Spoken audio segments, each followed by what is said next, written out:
Hello everyone, thanks for coming back to the channel. The title for today's episode is How to Move Overseas with Your Business.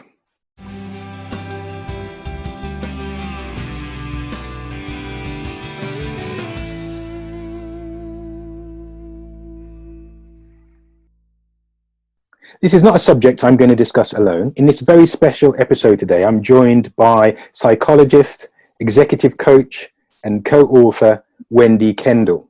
Please join me in welcoming Wendy Kendall to the channel. Welcome, Wendy. Thanks, Mike. It's lovely to be here. Thanks for inviting me. It's lovely to speak to you. We are obviously connected on Twitter. I've read a lot of your content. You've read some of my content as well. We've had some good interchanges. So it's really nice to be able to take the time to have this conversation. Yeah. As you know, I've sent you a number of questions just to give this session structure. I could happily speak to you for hours, but I know that the viewers will want to maybe for us to focus on sort of 30 to 40 minutes, thinking about that sort of time duration. Yeah. So the first question is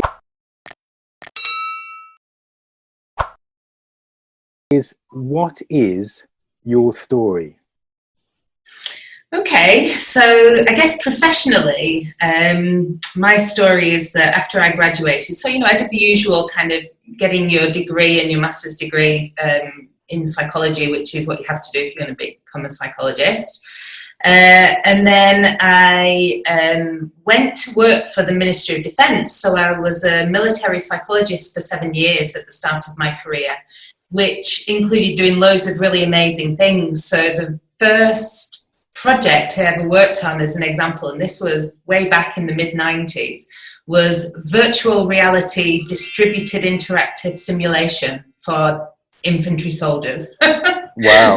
That was when VR was like, it was incredibly basic, and we were really still pushing the envelope with the technology, and we were just trying to get people to work together in a virtual environment. And when you think 25 years later, we're actually coming to be able to do things like this, which is what we would have loved to be able to do 25 years ago. So from that, 7 years in, and we decided as a family we were going to move overseas. And in all naivety, I just said, well, we'll do that, and I'll start my own business. And I had no reason to kind of, I had no background and no training in running my own business. And so I think if I'd have known what was in store, it was one of those things where I may never have done it. And so I moved with my family, and I started my business on a desktop computer in the corner of the bedroom on a dial-up internet connection. And the rest is history. When you decided to start in business, and you're saying you hadn't done a great deal of preparation for that, was there a change in mindset, or was it convenience? What drove you to that decision? I think it was a pragmatic response. So I'd applied for some jobs overseas. I'd applied for some jobs in the local area to where we were going to be living, and was getting no traction for things that I should have been overqualified for. Yeah. And so I just thought, well, how hard can it be? Right? I like that. And so there was that, and then I would say I kind of grew into it, basically. I grew into loving running my own business and being more of an entrepreneur. But it took a while. It was graft. It was learning by making mistakes and everything else. So yeah. I think there's a massive difference between being and it's I agree with what you're saying. There's a massive difference between being an employee, and even an employee with lots of staff to manage, lots of responsibilities for P&L, etc., and then being an entrepreneur or a business owner when you're wholly responsible, more or less, for everything. And it's not. I say this often, but I don't think it's a path for everybody, because it's very testing. It's very testing. It is. And multifaceted as well. So I was interested how you you took on not only the challenge of obviously running a business, but also moving locations. Yeah. And that's given you, obviously, we've had some communication via social media. That's given you an insight or an awareness of a whole host of problems that people have when they move their business overseas that most of us, probably including myself, are not aware of. What sort of problems are those? Well, the interesting thing when we moved was that we had, as a family, because we were moving with my husband's employer, so we had the typical kind of wrap-round support for that. And I remember us going to a workshop where they talked about things like intercultural challenges. Now, you know, we were moving to France. My husband's French. My 2 kids are half French. I've got French in-laws. I speak French. So I knew the culture reasonably well. And sure, you know, different places offer different challenges to us. But I found that the challenge to my sense of personal identity, the loss of reference points with regards to even just common language. So what does it really mean in a very direct sense to have intercultural challenges? It's things like this, that impact on our sense of who we are and our sense of well-being, and whether we feel as though our values, what we value is valued out there in the environment around us. And so to go from, as you said, running, you know, I had 5 psychologists working for me. I had 2 admin staff. I had my own income. I had my own bank account, and then we went to having a joint bank account, and I was, you know, spending his money kind of thing. And all of that was incredibly destabilizing. And yet, when I went to this workshop, they were talking about, well, you know, when you walk into the bakery, do you say bonjour or something? Well, that wasn't like really fundamental in terms of what was going to keep me sane and sound. So I started looking into what does it really mean from a psychological perspective when you go through these highly disruptive transitions. And, it's this challenge to our understanding as a psychologist. Well, what can we do? Because, you know, in the military, they're faced with these highly disruptive transitions all the time.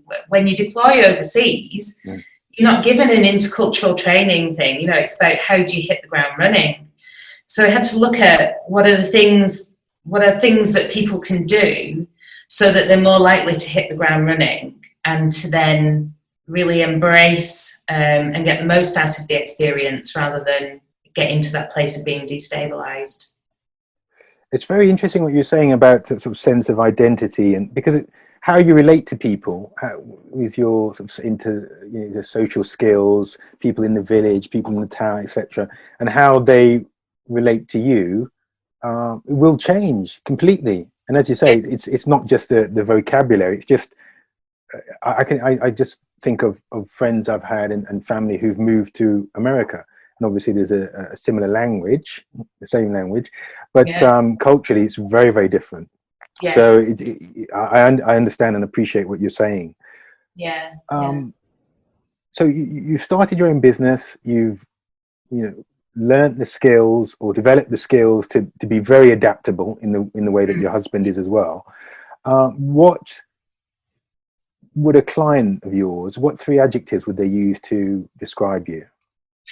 Well, it's interesting that you asked this, because when I did some of my early branding work, I worked with a brand studio in about 2015. We actually went to clients and asked them this, so that was a good job. It was a good thing to go through. I remember that one of the things that they talked about was the expertise, and I mean, I position myself in that way anyway, you know. So it's good that the way that I position myself is what's perceived by the clients. And I think the other couple of things that they talked about was warmth and also insightfulness. So, and I mean, those three things go along with being a psychologist, I think. Mm. And just from your sort of social media presence, I'd say you're very engaging, and you engage in a range of discussion topics. Yes. No, that's good. No. Twitter is my place where I rage about the state of global leadership. Well, you know, there's a lot we could touch on, but I think we need probably a few days for that. I think that I don't know so many psychologists, but I think that you seem to be have a finger in lots of different areas in terms of your interests, and I think that's how we connected. Do you think that's a fair summation of yourself versus, because you obviously you'll know more psychologists than I do. I'd get the impression that they're fairly closed or within their niche from my perspective. Yeah, I think that's very perceptive. Yeah, you really hit on a point there with psychologists. And in fact, I was commenting earlier on Twitter within a thread of psychologists saying, hey guys, we need to get out of our silos more. And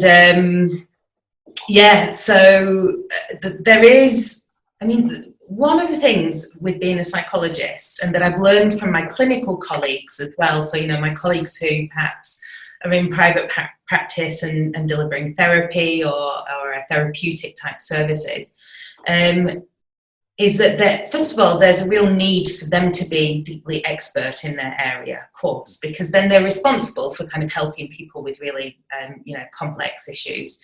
But the other element is so many, and I see this with executives as well, with leaders.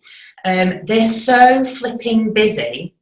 They're working kind of 18-hour days all the time, or just, really long hours. Yeah. And the work is so intensive that it just keeps them often locked into that.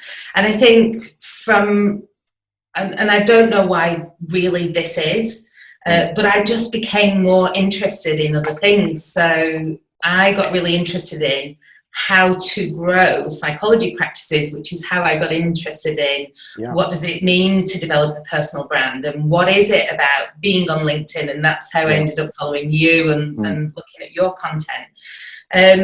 So my interests just got they got a bit diversified at a point, and I think that's why my interest started to grow a little bit more, whereas a lot of psychologists are very, very, very deep in their niche.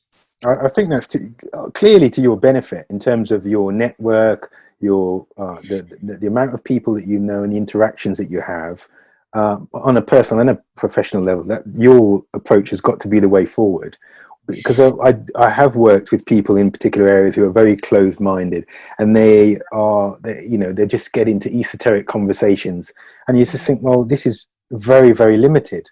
We've got the opportunities now with the connectivity around the world to broaden that. So I think your approach is spot on. And just to kind of draw this together, because I think on that note, when I work with global executives, one of the things that I'm getting them to do more and more often is to work out how to embrace the technologies around social media so that they can scale their impact and the ways in which they're connecting with people at a distance. And the other thing which, technologies and kind of social media marketing and content marketing approaches can be leveraged for people in leadership positions is that they're able to get that evergreen content out there. If they write some thought leadership pieces, or if they are, whatever they're sharing just goes out there and does work for them whilst they're maybe in a meeting or doing something else. So I agree with you that that's one of the things that, being able to broaden your network and the number of people you touch is really, through your network is really important, and we can use technologies and so on to do that. Absolutely. You brought me on to my next question, which is, who is your target audience? Is it exclusively global executives, or are there other targets that you have? So I've got two parts to my business, and that was kind of accidental as well. But both parts started growing really strongly. So there we are, plate spinning. On the one hand, I work through my company, Globally Talented, with global executives who have international careers. So that, in a sense, my target market is the HR leadership teams that are Yes. supporting those people, because they're the ones bringing me into corporates to work with them. The other target market that I have, though, is supporting other psychologists who are developing their businesses, because I'm really passionate about psychology. Yeah. And I got kind of frustrated on the behalf of other psychologists in private practice that, we're not trained how to do this. I had to do it the hard way and spend thousands of pounds on training and years figuring it out and getting things wrong and learning from my mistakes. So I set up another part to my business, which is called Inspiring Psychology Practices, and I do development programs for psychologists. That's very interesting. If you were applying the Pareto's rule, would you say that the psychologist's work is 20% and the global executives is 80%, or should that be switched around the other way? Yeah, it swaps over. I guess because of procurement cycles, the globally talented work tends to have a certain cycle. Right. And then because of the way that private practice work happens, that tends to be perhaps not as big peaks and troughs, but rather more constant through the year. Right. Okay, good. I just touching on what you're saying about teaching other professionals in your niche. I've obviously I've created a lot of content. I've written lots of blog posts, approaching 600 now. On that's just on my company website, not the blog posts I've written for clients. And then we're approaching sort of 400 videos. And I've realized, just as you're saying, you get into your area of teaching your peers sort of best practice, and because it's new and things are evolving, particularly with video content, you're, without sounding sort of too presumptuous, you start to create best practice because nobody else is doing this in the same way. So it is very interesting. I think I find all of the work rewarding, just as long as you're able to make an impact and you're appreciated. Obviously there's definitely. And coming on to that, in practice, what happens with practice is that the more that you do it, it has this kind of emergent quality, and suddenly you start to realize the patterns. As you said, it turns out it's best practice, but really what you're doing there is building your own frameworks and your own approaches and your own theories of how this should work. And so it just naturally has that kind of emergent quality to it. And I've been as surprised as the next person about the things I've started realizing around, what does it really mean to market a psychology practice? And what are the areas of marketing that don't fit with psychology practice, but what are the areas of marketing that really do, and why would that be? And so then you just get, I don't know about you, but I got really fascinated with all of that. Like, oh, wow, look at how this works. Absolutely. And there's a realization for me that content marketing is ever evolving, and I think, from a very young age, I loved to write. So I was always writing. I wasn't making videos from 5 or 6, but I was writing short stories, and I really enjoyed that. And then at some point, let's say in the last couple of years, I realized writing is great, and obviously you get an audience for your writing, but you need to be stepping up the videos. People, and I was really happy when I found a video that you'd make, a piece of video content. I think it was on Vimeo, and yeah, making videos is very relatable, and people connect with you very easily, perhaps more than they do from a written piece.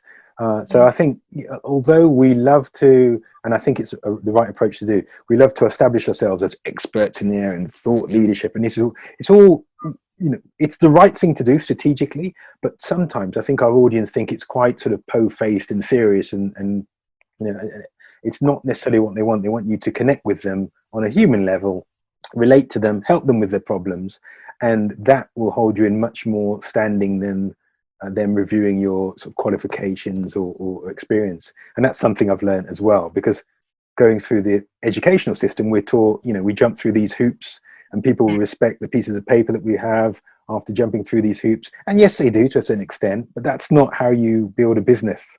No, exactly. And I think it's also not how you build a reputation. I really agree with you that the two things are complementary to one another.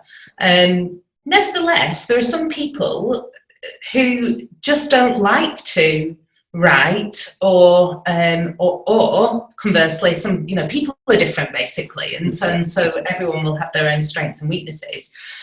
On that topic of connecting with people through technology, it feels like video and audio and just being able to see people's expressions and hear the intonations in their voice do create that sense of connection. And I remember the first time, and I was so surprised about this. So I had been running development centres for big global companies, and at the time that meant get on an aeroplane, turn up somewhere, put people through a kind of assessment centre, and then we write reports that are about this is how this person needs to develop. One of the things that I was doing was helping them understand what their strengths are. And every time I would turn up there and I would do these the same kind of lecture, and then we wouldn't have time to get into their individual profiles. And this was about 2009, so social media was really in its infancy. And I just did a screencast of my lecture, and I sent it to the client, and I said, send this out to everybody before they turn up at the development centre, because then we can spend the whole time working on their individual profiles. And I remember the company I was working with at the time were like, not sure about this, it sounds a little bit, a bit trendy. So sent it out there. But the thing that really surprised me was that as soon as that video went out and people listened to it, I turned up in the development centre, and I was the person that everybody knew and connected with, because they just heard my voice speaking into their ear. They were only they weren't even looking at my face, they were looking at a screen. But the power of hearing my voice, explaining these things to them, and as soon as they met me, they went, "You're Wendy, we know your voice. Ah, hi." And they really felt a connection, and that hadn't, been established some other way. That's absolutely right. I get, and I'm very grateful for this, but I get emails or messages, and people said, "Mike, I've watched this video that you made, very good. Can we talk about this? Can we talk about that? You can help us on this project." And in the early days of writing a blog, that did happen. But then as sort of the world of blogs, marketing blogs per se, became so saturated, it started to happen less and less. But we're at a point with videos that there are, obviously there's many millions of hours of content uploaded onto YouTube and so on. But there aren't so many business people using video content consistently. Lots of people might have a couple of videos, company video, introduction for a new product, but they're not doing video on a sort of weekly basis.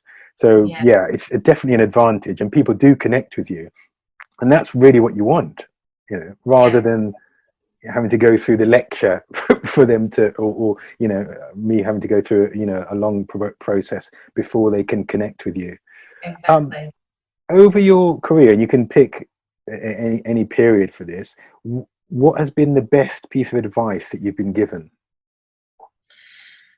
Oh, yes. So one of the interesting things when I was doing my first degree and my undergrad, I remember I went in to see my supervisor, and she said to me, "Have you decided what you're going to do after your degree?" And I said, well, I really liked the look of this master's degree at Cranfield University, but I've been told that it's really hard to get into, and so I don't think I'll apply.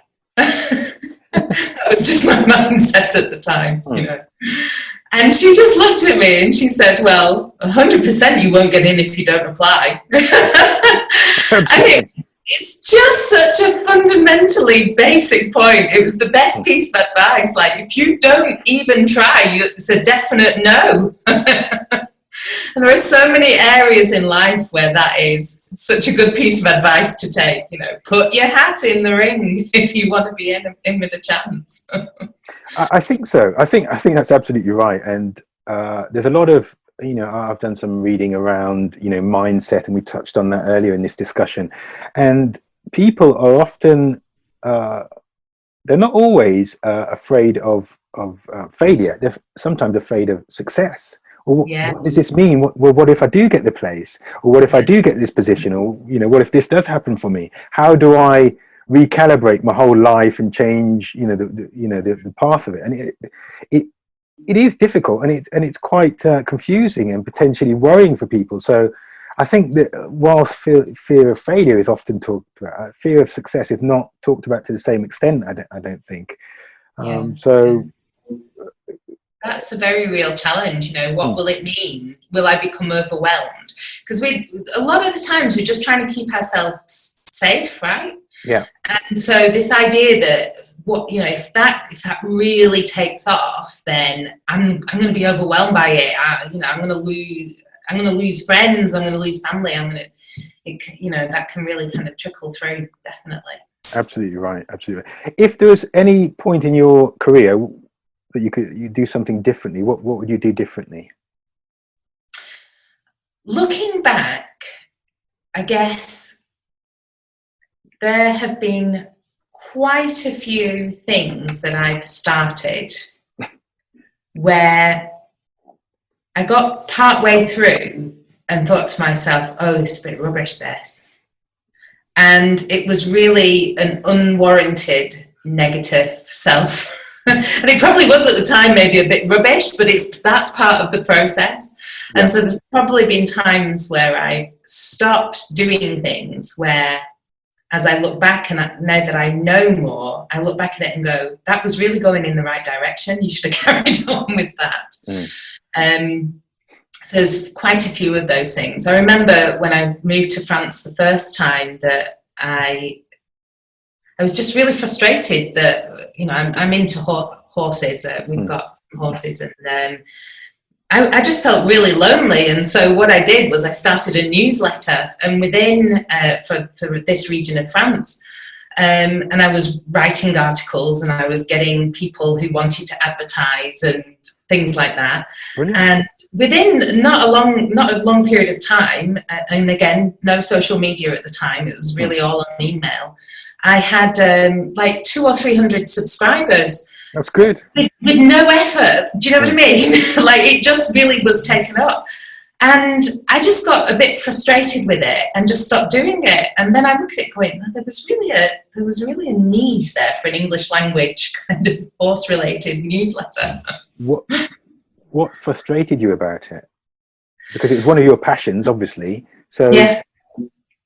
What frustrated me was that I had the idea that everybody else was going to be really motivated to also create content. Oh, I know that one. Hard. I know that one. Yeah. Sometimes whether it's a sort of LinkedIn group or any kind of newsletter, and you think it's a communal effort, and no, it's down to what you're doing and what you're. Yeah, they're absolutely right. I understand that. I think sometimes it's okay to take a break. So if you say, well, you know, I'm too busy with family related matters, you could have left it for a couple of months and then gone back to it, and people would have been really happy to see it reappear again. But yeah, that's only with hindsight. Obviously, we don't always know these things. But also, there are times in life when maybe it was your gut instinct that's told you to stop this because you need to focus on something else, or sometimes our gut instinct protects us, and we may be about to, you know, not literally jump off a cliff, but go off a cliff with something, and it's really not worth it. Our focus or our core competencies or our passions may be pointing in another direction, and sometimes we do sort of get pulled too many directions, and we have to make a choice. I think there's nothing wrong with that. When you're working with your clients now, do you work sometimes in a team, or are you working mostly alone? So I now have a team that was really a big process in 2019. I realized that I very much had to step out of just running the business to leading the business. So I've got 2 employees now, plus I have kind of a team of suppliers, if you like. So, you know, I have an associate marketing director. I have a chief of staff who's internal. So she does project management and social media management for me across the 2 business areas. I have a researcher, because what I realised is that I literally just can't read the amount of research in depth that I need to in order to support the work. Yeah. So she does that in a really brilliant way and kind of creates executive summaries for me. And then I have other people that help with specific projects. So whether that's, you know, building new websites or whatever that might be. Yeah. And how long did it take you to build that team? It takes a while, so I would say that's been a couple of years in process, and it's like ongoing. So now, as Globally Talented is growing, I have a team of associate coaches that kind of that support the programs that we run with corporates. You know, the plans for the future are to grow that business globally, and so that will mean necessarily having executive coaches who I can trust, who are also living and working in places around Asia and Australia and Africa and so on. You know, time zones that I don't find easy to cover. Absolutely. And what do you think the next 3 years looks like in terms of the changes within your sector? You know, this is an interesting question, because I was thinking about whether that would be different for the 2 areas, but I don't think it is. I think, and in fact, I wrote a note in it. I'm just going to get my notes out, because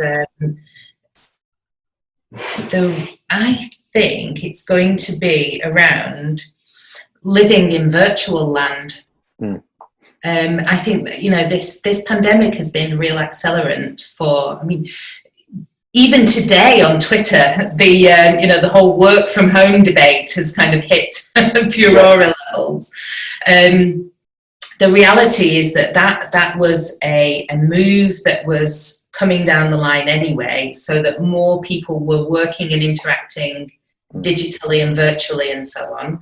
And I think that's just going to accelerate. And I feel like Cyberland is a new country that we're all moving into. So just as I talk about how disorienting and disrupting it can be to move to a new country, which is a real country, in inverted commas, for a lot of people, moving into Cyberland is going to be quite a disruption for them as well. But I think for both psychologists and for global executives, that's going to be more and more a shift within those 2 areas. I think you're right. I mean, I've working in content marketing, I had a slight advantage in terms of been working remotely or been able to work from wherever for a long time. So it's not a new innovation, but I think the acceptance of that in client organizations has moved on dramatically. So digital transformation is here. So people are, you know, well, actually I can see my family and spend time with them rather than just be, you know, commuting, going to a office, geographical location, come back from the office, and then all that. So people have accepted that, and that's great. I think that it's thrown people's sense of what their lives should be, I think, in a positive sense, and they've now got an opportunity where there's flexibility. And that can benefit them, and they can redesign their lives. So I think that's really good. I also think that sometimes people have been, in some areas, people have been taking themselves very, very seriously, the whole work aspect, and maybe they'll realize that, you know, they're still humans, they're still within their families, and they've got to focus on that. Even though it's a positive move overall, I mean, first of all, a lot of people got bounced into this, and so, you know, through the lockdown and everything. Yeah. And just, we have to recognise that some people's home environments just don't support it very well. Absolutely. And you know, that is how it is. Schools have been out, and so there have been children at home. That's tremendously difficult to work around, and it's not a true work from home kind of experience, I don't think, in that respect. But I mean, I don't know about you, but when I first started, it reminds me of the entrepreneur journey, because when I first started working as an entrepreneur, and as you alluded to earlier, this whole thing of, well, I get to decide about some of these elements. No one's telling me what time to start work. No one's telling me what time to finish work, or how long my lunch should be.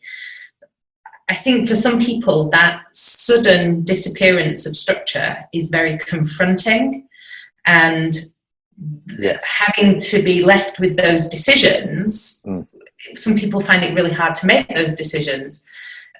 And just, you know, just the way that they are, kind of thing.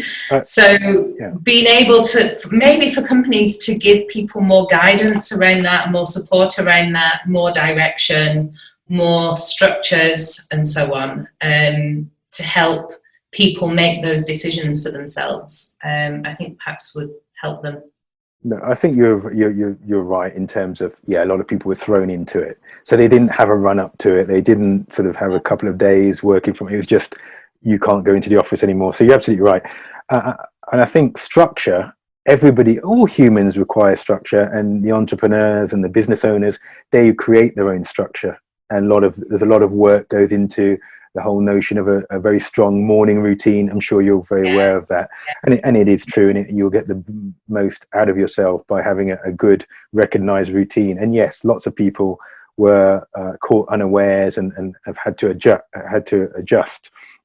But I think that if we take, and we do focus almost, I won't say exclusively, but on those people that can change, because there are lots of traditional industries and areas where, hey, you've got to go in. That's where the work is. You know, if you're working in a warehouse, you can't work in a warehouse remotely. I mean, you know, with all the will in the world. So I understand how everything is going to change, and it reminds me of the challenges that we face in life. And what has been your biggest challenge? You've talked about obviously the move, but what's been your biggest challenge? My biggest challenge, if I'm absolutely honest, has been, you might find this funny for a psychologist, it's been getting my head straight after my upbringing. Okay. So there's no coincidence about why I have 2 psychology degrees and 25 years of training as a psychologist. But that has really been the thing. So, you know, I grew up with initially with a home full of domestic violence, and then a home full of alcoholism, and then I left home at 18 and got out of that. But it's literally taken me all of that time, 2 psych degrees, and then, you know, I've also trained in a psychotherapy model and had psychotherapy myself and done all of those things. And I mean, I'm 46 now. I can just about say that I'm on the best side of it. No, so that has been the challenge of just keeping on that kind of self-healing path, and just, you know, working through all of that stuff. And I mean, I left home at 18, but then you know, with families, you still have the stuff that comes along with it. Sure. So yeah, it takes time to. And how you overcame it was by sort of developing yourself, self-improvement. That's how you overcame. Is that correct? And it is, yes. So initially, first of all, getting the education about why people do some of the things that they do was really important for me, which just, you know, basic degree and masters will do for you in psychology. After that, I guess the various types of training that I did subsequently. So, you know, all the training in psychometrics and understanding personality, and then understanding, some of the kind of, the pathological dynamics that can go on, the not very kind of helpful dynamics that can go on. And so it just took time. I think we've all got work that we need to do on ourselves. Yeah. Because you could talk about the personal aspect or the business aspect. In the business aspect, you may get to a stage where you feel that you've got imposter syndrome. You don't feel that you're able to do these things or to win these international multi-million-dollar contracts or whatever. It could be that aspect, but also you could feel that there was something that you weren't able to process in your youth. And this I think this happens to everybody. Everybody I've spoken to has some work that they are in the process of doing or need to do. And I think that's completely the normal, if we were talking about with the bell curve, the normal process of things is that most people will be like this. So I think that's, I think that we believe that everybody else is perfect. Yes, we're the ones with all the issues or problems or different considerations, and everybody else is as per the template. Yes. So I think when you recognize that everybody has got their own circumstances that they have obviously been brought up in and dealing with, and I think that you're on your way to making sense of it all. And I say that from a personal point of view as well. Everybody has something that they feel, is only through talking to other people and opening up to them that you realize your take on it and other people's take on it. Definitely.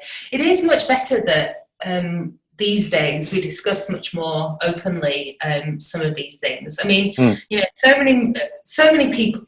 It's a very human thing, right? I mean, even I'm not a Buddhist, and so I really apologize to anybody who is if I get it wrong. But one of my understanding is that one of the tenets of Buddhism is that all life is suffering.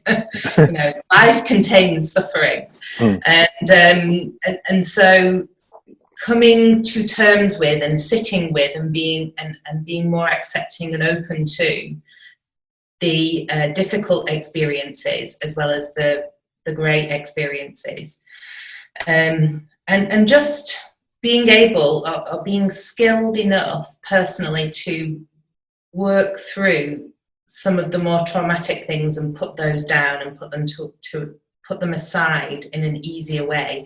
Yeah.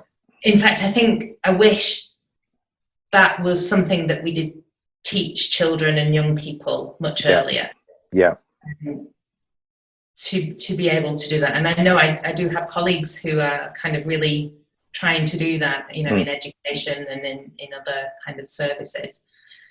Yeah, because it is everywhere. Absolutely. Is there anybody from in an entrepreneurial aspect, is there anybody that is your hero? And if so, why?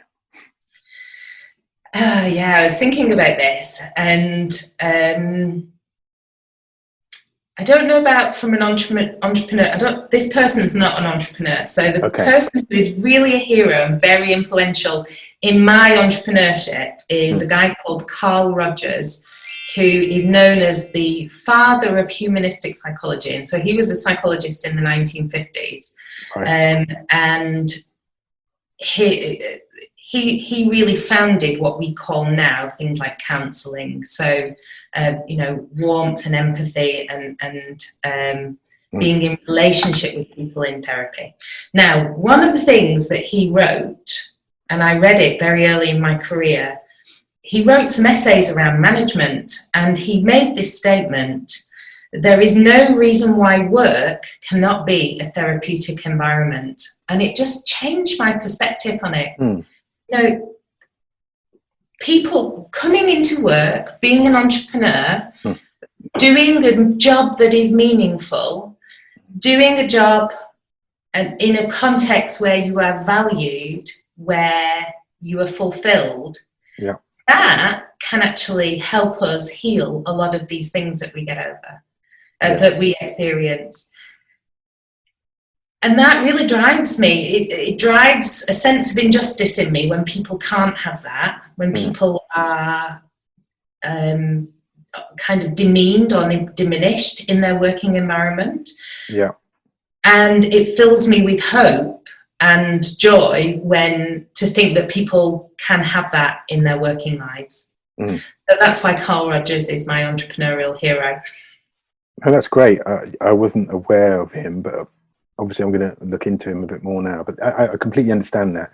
And I think if people did have that understanding and that vision for working life, their whole lives will be transformed. Everybody's life. If people thought, well, that's what it's about, because you spend so much time at work, particularly in a traditional model where you're going to a workplace and you're staying there for 5 days, most of 5 days. So yeah, absolutely. If people wanted to connect with you, what's the easiest way? And your website, because I had a look at your website today and that's why I'm hesitating slightly. Yeah, I'm rewriting both of them this week. That's what I realized when we were talking. I thought, I've looked at your websites and I read them, and then today about an hour or so before this call, I thought, oh, they've changed. So how do I they will be out. So yeah, give me all the links and socials, please. Yes. So the work with global executives is website is globallytalented.com. Great, I'll put that in the description. And if you want to connect with me on LinkedIn, that's where I talk a lot more about globally talented type work. So I'm there on LinkedIn just under my name. And with the other side of my work, the company is called, or the business is called Inspiring Psychology Practices. Website is inspiringpsychologypractices.com. Great. We are on Instagram at inspiring_psychology_practices. Yeah. And we've got a Facebook page as well. Okay, yeah. Yeah, and Brilliant. I'm on Twitter ranting about the state of global leadership at Globalized Minds. Yes. I will put all of those in the description. That is absolutely brilliant. Thank you, Wendy. That's been a really good discussion. I've really enjoyed it. The time has flown again. Exactly. It always does, right? Absolutely. One thing I love about these discussions, these conversations, is that this is, and I don't know if the viewers will now be aware of this, but this is really our first conversation. So yes.